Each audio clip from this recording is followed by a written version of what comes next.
बिहार विधानसभा चुनाव के लिए प्रधानमंत्री नरेंद्र मोदी 23 अक्टूबर से चुनावी सभाएं शुरू करने जा रहे हैं। सबकी नजर इस बात पर टिकी है कि चुनाव में मोदी फैक्टर कितना असरदार रहेगा। पिछले चुनाव में नीतीश कुमार भाजपा के खिलाफ खड़े थे और तमाम प्रयासों के बावजूद मोदी फैक्टर भाजपा के लिए कारगर नहीं रहा था। लेकिन इस बार स्थितियां उलट है। इस बार मोदी नीतीश कुमार को फिर से मुख्यमंत्री बनाने के लिए वोट मांगेंगे। राजनीतिक जानकारों के मुताबिक पिछला चुनाव 2015 में हुआ था। उस समय मोदी की लोकप्रियता चरम पर थी। नीतीश कुमार ने राजद के साथ मिलकर भाजपा के खिलाफ चुनाव लड़ा और जीतने में सफल रहे। मोदी की छवि बिहार चुनावों में तब कोई करिश्मा नहीं दिखा पाई। राजनीतिक विश्लेषक CSDS के संजय कुमार कहते हैं कि बिहार में कोई पार्टी अकेले सत्ता में नहीं आ सकती है, यानी 3 में से 2 बड़े दलों को एक साथ मिलना होगा। इसलिए इस बार स्थितियां जुदा है। 2 बड़े नेता एक साथ आए हैं। एक चेहरा बिहार का है, एक पूरे देश का। यह स्पष्ट है कि दोनों के एक साथ आने से चुनाव में फायदा होगा। पिछले अनुभवों से स्पष्ट है कि विधानसभा चुनावों में अकेले मोदी का इतना असर नहीं है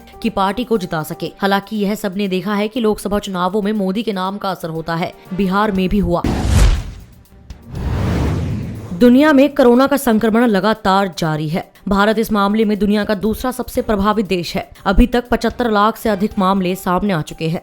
भारत में अभी सर्दी की शुरुआत नहीं हुई है, लेकिन विशेषज्ञ आशंका जता रहे हैं कि सर्दी के आगामी महीनों में कोरोना के मामले तेजी से बढ़ सकते हैं। इसके पीछे कई वजह गिनाई जा रही है। आइए जानते हैं कि किन कारणों से कोरोना के प्रसार के बढ़ने की आशंका जताई जा रही है। पहला, ब्रिटेन में सर्दियों की शुरुआत के साथ कोरोना के मामलों में 40% की वृद्धि। दूसरा, आशंका है कि ब्रिटेन में इस सर्दी में 1,20,000 मौतें हो सकती है। तीसरा, शुरुआती महीनों के दौरान संक्रमण के फैलने के ठीक बाद यह अफवाह थी कि गर्म और ठंडा मौसम कोरोना वायरस को मार सकता है, लेकिन वायरस गर्मी और मानसून से बच गया है। सर्दियों में बढ़ने की आशंका है। चौथा, सर्दियों में दूसरे तरह के फ्लू के पनपने की ज्यादा आशंका रहती है, इसलिए कोरोना वायरस के लिए भी ऐसा ही सोचा जा रहा है, पर इस बात की पुष्टि नहीं हुई है। पांचवा, अध्ययनों से पता चलता है कि स्पेनिश फ्लू, एशियाई फ्लू, हांगकांग फ्लू सहित सभी सांस की महामारियों ने खत्म होने के 6 महीने बाद दूसरी लहर का सामना किया, लेकिन कोरोना वायरस के मामले में यह सर्दियों के साथ मेल खाएगा।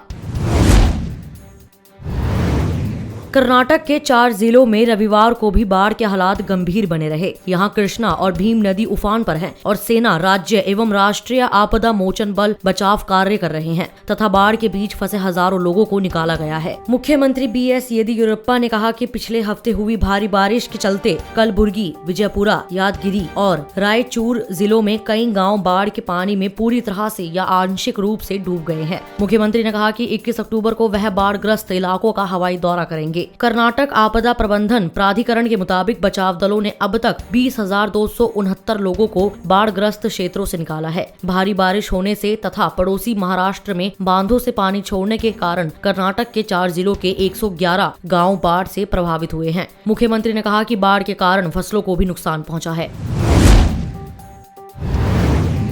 ब्राजील में कोरोना वायरस से 230 और लोगों की मौत होने के बाद इस जानलेवा विषाणु से होने वाली मौतों की संख्या 1.54 लाख के करीब पहुंच गई है। यहाँ इस महामारी से अब तक 1,53,905 लोगों की मौत हो चुकी है। ब्राजील के स्वास्थ्य मंत्रालय के अनुसार देश में इस संक्रमण के 10,982 नए मामले दर्ज किए गए जाने के बाद इससे अब तक प्रभावित होने वाले लोगों का आंकड़ा बढ़कर 52,35,344 हो गया है। देश में साओ पाउलो इस संक्रमण से सबसे अधिक प्रभावित हुआ है। यहाँ पर कोविड-19 की चपेट में 10,63,602 लोग आए हैं तथा 38,020 लोगों की मौत हुई है। कोरोना से होने वाली मौतों के मामले में ब्राजील अमेरिका के बाद दूसरे नंबर पर था तथा इससे प्रभावित होने के मामले में अमेरिका तथा भारत के बाद तीसरे नंबर पर है।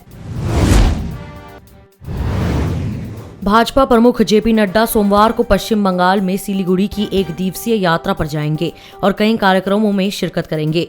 बंगाल में अगले साल विधानसभा चुनाव होने वाले हैं और भाजपा ममता बनर्जी की अगुवाई वाली तृणमूल कांग्रेस की सरकार को सत्ता से बेदखल करने के लिए कोशिश कर रही है। भगवा दल ने पिछले साल हुए लोकसभा चुनाव में अच्छा प्रदर्शन किया था। भाजपा के मुख्य प्रवक्ता अनिल बलूनी ने कहा कि सिलीगुड़ी में नड्डा पार्टी नेताओं और विभिन्न सामाजिक समूहों के प्रतिनिधियों के साथ अलग अलग बैठक करेंगे। भाजपा प्रमुख संवाददाता सम्मेलन को संबोधित करेंगे और मंदिर में पूजा करेंगे। वह समाज सुधारक पंचानन ब्रह्मा को श्रद्धांजलि भी देंगे। सिलीगुड़ी उत्तर बंगाल में पड़ता है, जहां लोकसभा चुनाव में भाजपा ने काफी अच्छा प्रदर्शन किया था और यह पार्टी के गढ़ के तौर पर उभरा है। इस वीडियो में इतना ही। मैं कोमल, पंजाब केसरी दिल्ली से। अगर आपको हमारी ये खबर जानकारी पूर्ण लगे तो हमारे फेसबुक पेज punjabkesari.com को लाइक करें और अगर आप हमारी ये वीडियो यूट्यूब पर देख रहे हैं तो हमारे चैनल को सब्सक्राइब करना ना भूलें।